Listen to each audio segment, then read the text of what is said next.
crying myself to sleep. Very toxic environment. All hate Misha. Majorly opposing friendship groups. Online that I'm really stupid and thick. Made me not give a poo. Ooh, I still dance. I got the wrong words.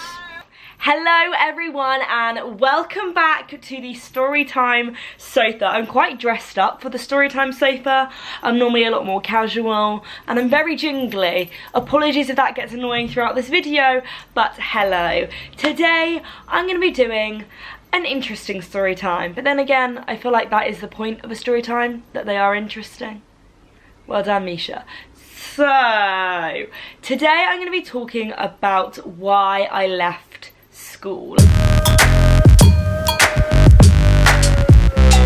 I feel like my education and like what I've done has been quite like a questioned topic here on YouTube, so I thought it was only right to do a story time about why I left school, what it was like, how it felt, all of the above.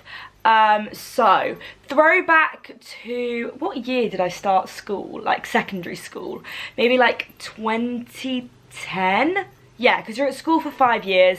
I left in 2015, 26. I have absolutely no clue. I am 20 years old. I left school when I was 16. That's 4 years ago. We're in 2015. We're in 2018. No, we're in 2019.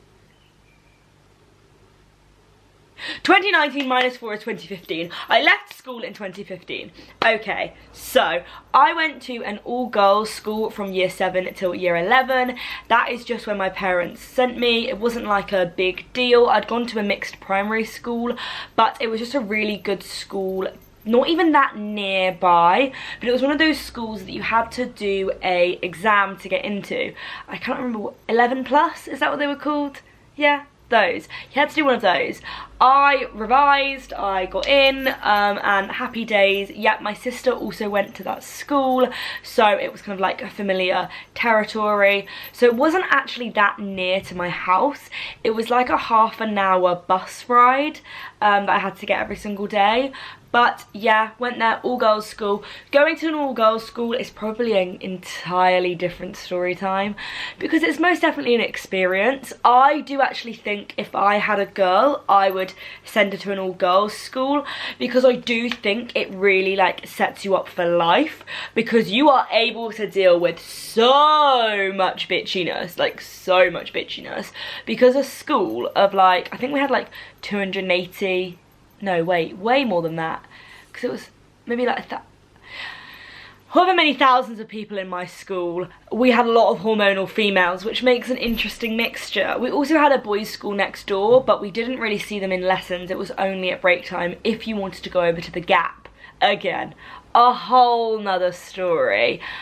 But yes. So, year 11 rolls around, I am doing my GCSEs. I did a GCSE in, we had to do, obviously, English, maths, science. You could either do triple science or double science. I did double science. I probably should have taken triple science. Then we had to do ICT. We had to do a basic core of RE. We had to do anything else? I feel like I'm forgetting something. But the 4 topics that I chose to do were geography, textiles, art and drama. So we always knew I was quite a creative bunny, and yeah, that is what I wanted to do. I actually did do pretty darn well at my GCSEs, not that that's relevant, but I basically got like all A stars and A's, which I feel like people just assume online that I'm really stupid and thick. I don't know if I just give off that perception, but that's always what people seem to have said. But I do actually have some brain cells, I promise. But also, I don't think that your level of, I was going to say cleverness, but that's definitely not a word. Don't think that's reflected by what you necessarily get at school, because half the stuff they teach you at school, like, sorry, but do I need to know about Pythagoras' theorem right now? Probably not. What should you have taught me? About mortgages, about tax thresholds, about council tax. But again, a whole nother story. I'm getting distracted. I did my GCSEs and I throughout school, I actually remained in the same friendship group pretty much. There were some people that like would come and go, that's what I'm trying to say, that I was maybe best friends with in like year 7, but by the end of school I wasn't. But my like best friend, who is probably watching this, hi, we were best friends pretty much from like halfway through year 7, year 8 up until year 11. So I had a pretty solid friendship group. It kind of got bigger as time went on, and there were actually 2 majorly opposing friendship groups. Lol, if you guys are watching this, lol. But you know, one of those things. I feel like that always happens. So I feel like we weren't like the popular group, but we weren't like unpopular. Just there was a little bit of like non-needed rivalry between these 2 groups. For some reason, I just feel like all of that group hated me, even though I literally gave them no reason. I mean, I don't think I'm that much of a hateable person, but for some reason growing up everyone hated me before they knew me, so love that. They were all fine with me individually, but when it came to being a group it was like we all hate Misha, so I was like, oh okay then. But again, I just think that made me have a really thick skin and probably made me why I am so thick-skinned on YouTube today. But did my GCSEs, and obviously when you're doing your GCSEs, you're planning on doing your A-levels or your BTEC or whatever you want to go into. Now, all of my friends, literally all of them, were planning on staying at the school because it had a sixth form that was mixed with boys and girls. So literally everyone was planning on staying at that sixth form. And originally, so was I. I was going to do A-levels. I don't actually know what I thought I was going to do them in, but that was just like what was going to happen. Because I felt like you just follow the pattern and you just do what everybody else does. But then the more and more I thought about it, the more and more I thought, I don't necessarily want to do A-levels, because then I'll be doing topics like geography, which I was good at and I enjoyed, but they weren't what I was going to commit as a further career, so I saw it as a waste of time. Which, I mean, it isn't, because at least you have something to fall back on, but that was just my mindset at the time. So I looked at a local college which was just down the road from my previous school, because I thought, oh, then at least I can still see all my friends and everything like that. But the only course they did that I would have ever considered doing, because I wanted to do fashion, that is what I wanted to continue my studying in, was a fashion textiles course. Now, I cannot sew for the life of me. No. Sewing and design is not my strong point. Fashion, styling, putting together outfits, colour boards, that's not a thing, mood boards, colour concepts, that is a bit of me, but textiles is not a bit of me. So I didn't want to go there. If I'd gone there, I probably would have hated it just as much as I would have hated A-levels. So I started ferrying around and seeing what other options were out there. Now, this is when I stumbled across a college which was actually even further from my house to get to, and this was a college that did a fashion BTEC. It had a fashion academy. It was actually a really good school for fashion. So I went, had the interview, looked around, and I really liked the idea of it. So then I'm faced with the fact that I've been in this same school for 5 years with all of my friends. I'm secure, I've got a really good friendship group, I love them all to pieces, and then I'm going to be leaving them and they're all going to be staying together, and my new college that I'm going to be going to is literally like half an hour from where they all are, and it was probably about 45 minutes, an hour from where my house was. So this was a big commitment for me. Like, I was leaving a lot behind, but I knew that I couldn't have gone and done A-levels. I knew that wasn't what I wanted to do, so I was like, okay, I'm going to just have to do it and deal with the consequences. But I don't think I actually really thought about the consequences, because I feel like when you're at school, you think the people that you're friends with are going to be your friends for life. They're going to be your bridesmaids, they're going to be your maid of honour, they're going to be with you for every step of the way. But then I feel like when you get older, you kind of realise that it doesn't work out like that, which is really sad, and that's what I had to deal with. At the time, I was actually still with my ex-boyfriend when I left school and started college, so I kind of had a reason to be around, because he would invite me to stay at his, or we'd go to things and they'd all be there. So I kind of was still semi-included, but still not to the extent that I would have liked to have been. They're probably watching this, so this is a bit awkward, but you know, it's the truth. And like, I put my hands up and I say that when I left, I did not put enough effort in to see everyone, but I felt like I needed to be invited to these things and I needed to be wanted to be there. I didn't just want to invite myself, if you know what I mean, because you feel like you're out of the circle. So that's kind of exactly what happened. So I didn't necessarily leave school out of choice. I would have loved to have stayed there, but looking back on it, I genuinely think that was the best decision I have ever made, and that's no word of a lie. If I'd have stayed at that school, one, me and my boyfriend did end up breaking up, and I do think that would have been a very toxic environment for me to have been literally in the same school as him for another like year. Like, that wouldn't have been fun. That wouldn't have been a good idea. So that was the first thing that I'm like, okay, that happened for a reason. But also, I know, hand on heart, that I would not have started YouTube if I hadn't have gone to college, because so many people message me, and I completely get where they're coming from, that they're like, oh, what are people going to think of me? I'm worried about what my friends would say, I'm worried about what school would say. And back when I was at school, I did care. I did, like, no word of a lie.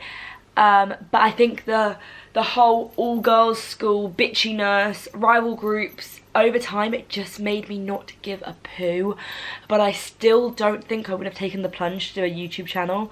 I remember so many times where I spoke about it, or I wanted to do it, or I even filmed a video maybe like 6-10 months before I actually ever started YouTube. So I know that leaving school was like such a life-changing decision, because otherwise I don't think I would be here. Maybe I would, but a lot later than I could be, sort of thing, because I would have probably just fallen into the system of doing A-levels and then going to uni, and like, that's not for everyone.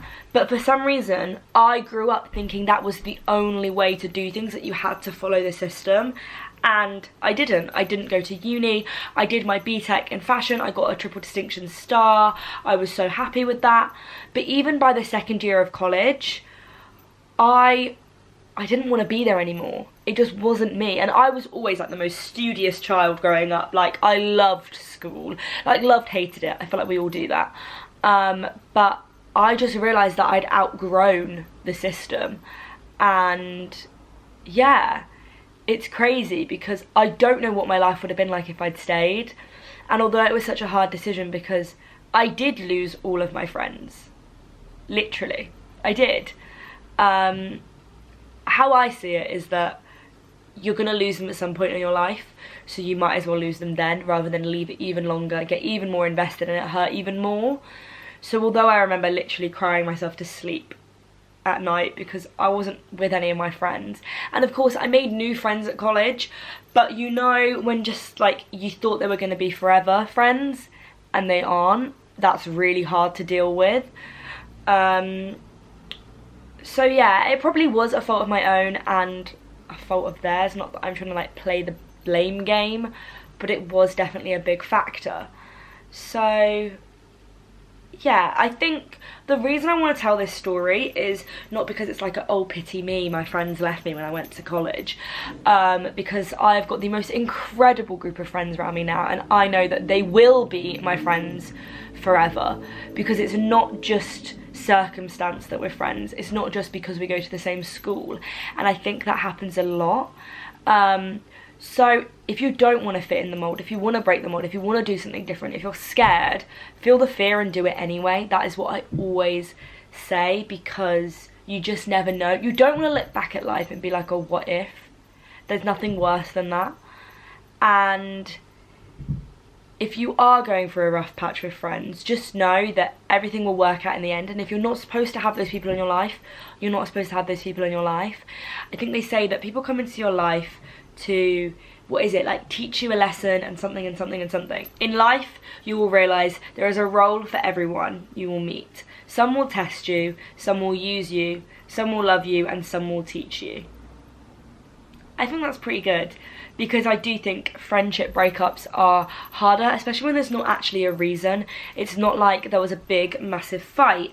I do think some of the girls that I used to be friends with don't like me anymore, but that's not really my problem, if you know what I mean, because I'm in my own bubble, I'm living my own life, I'm in my own lane, and I just think me leaving, breaking up with my boyfriend, starting a YouTube channel, moving further away from everyone, I did accidentally alienate myself.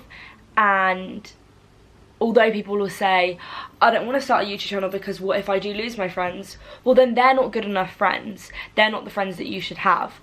I'm being Oprah right now. Aren't I, mother? You are. Mish, come on. Are we ready? Okay, so on that note, do what you want, what you really, really want. I'll tell you what I want, what I really, really want. I'm sorry these earrings have been so noisy throughout this entire video, but I wanna really, really, really wanna zig ah. So I hope you guys have enjoyed this little story time of why I left school, and I'm sure I couldn't have done any of it without the support of this little hun. I've just come to say how beautiful does she look. Oh, thanks. All the cameras running out. Okay. So make sure to give Mum a subscribe. That's not why I've come here. Yeah. So, okay, I hope you guys have enjoyed. Let me know any other story time ideas you want, and you cannot wear that jumper. I know, but that's a step too far. I think a denim jacket might be a better vibe. Mum wants to wear a bright pink fluffy jumper. Why? Why not? It wouldn't fit right, that's skin tight. What are you saying? I'll pull my. No! Anyway, Toodle Pip, love you guys lots. Make sure to enter the giveaway that is still going on my Instagram. I will leave the link to it down below. See, it looks awful. All you need to do is subscribe to my YouTube channel. So annoying, she's always right. When it comes to fashion anyway. Subscribe to my YouTube channel, follow me on Instagram, check out the post, give it a like, tag 5 friends. Mum, stop making noise with my rails. Also then comment on this video saying that you have entered the giveaway. But I hope you guys have enjoyed. I love you lots. Make sure to subscribe, give us a like, and I will see you all in the next one. Bye guys. I'm off to have some brunch. Bye.